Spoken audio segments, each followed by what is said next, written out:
আসসালামু আলাইকুম এভরিওয়ান, কি খবর তোমাদের সবার? আশা করি সবাই ভালো আছো। আমি শুরুতে চলে আসলাম নতুন একটি ভিডিও নিয়ে। আমি আমাদের বাসায় এসেছি। আয়াতরাও নানুর বাসায় গিয়েছিল, তাই আমি আম্মুর সাথে থাকার জন্য এসেছিলাম। ওরা অলরেডি চলেও এসেছে। তো সকাল সকাল আমি চা দিয়ে রুটি দিয়ে খাচ্ছিলাম। আর আজকে বাসায় খিচুড়ি আর মাংস রান্না করা হবে। এটা হচ্ছে তোমাদের ভাইয়ার পছন্দের খাবার। অলওয়েজ তো আমার পছন্দের বিরিয়ানি রান্না করা হয়, তাই ভাবি বললো যে আজকে খিচুড়ি রান্না করবে। ওইদিকে ভাবি মাংস রান্না করছিল আর আম্মু ওইদিকে খিচুড়ি রান্না করছিল। মানে ভাবি আমাকে আগের দিনই জিজ্ঞেস করেছিল আমি কি খাবো। আমি বলেছি তোমাদের যেটা ভালো লাগে সেটাই। পরে বললো যে সবসময় তো তোমার পছন্দের রান্না করি, আজকে শুভর পছন্দেরটা রান্না করব। তাই আজকে ভুনা খিচুড়ি রান্না করা হচ্ছে আর সাথে গরুর মাংস। আম্মু ওইদিকে ডালটা আগে দিয়ে তারপরে কিছুক্ষণ ভেজে পরে পোলাওয়ের চালটা দিয়ে দিয়েছিল। আর এই যে দেখো মাংসর পিসগুলো যেমন সুন্দর ছিল, কালারটাও অনেক সুন্দর এসেছে। আর এদিকে আমাদের ম্যাডাম এখন সে গোসল টোসল করে এখন মসজিদে যাওয়ার জন্য রেডি হচ্ছে। ও এখন মসজিদে যাবে, তাই তার হিজাবটা খুঁজতেছিল। আর আমি এখন খাওয়া দাওয়া করব। তোমাদের ভাইয়ার আসতে অনেক লেট হবে বললো, আর আমার অনেক ক্ষুধা পেয়েছে, তাই ভাবলাম যে আমি খেয়ে ফেলি। আর এখান থেকে অলরেডি হুজুরদের জন্য খাবার দিয়েছিল। আর মাংসের কালারটা জাস্ট দেখো, তেলগুলা মাংস থেকেই উঠেছে, অত বেশি তেল দেয় নাই।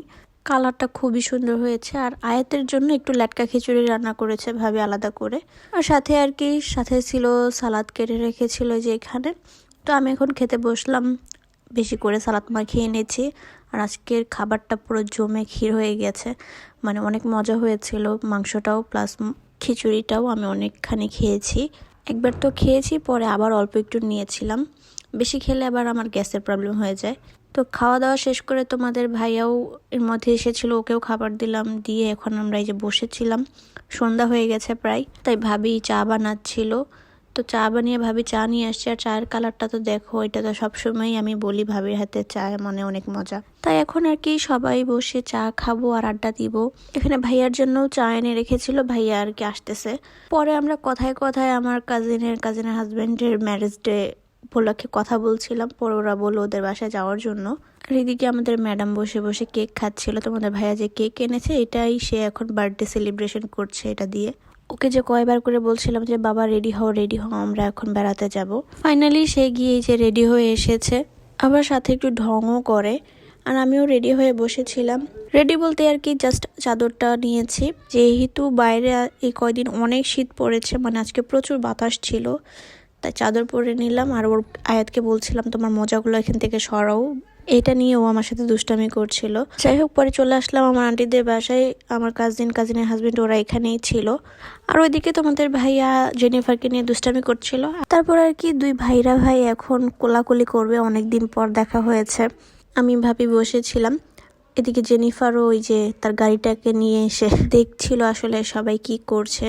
হুট করেই মনে হলো কেমন যেন একটা ঠান্ডা পড়ে গিয়েছে, কোনো বৃষ্টি না কিছু না, হুট করেই ঠান্ডা।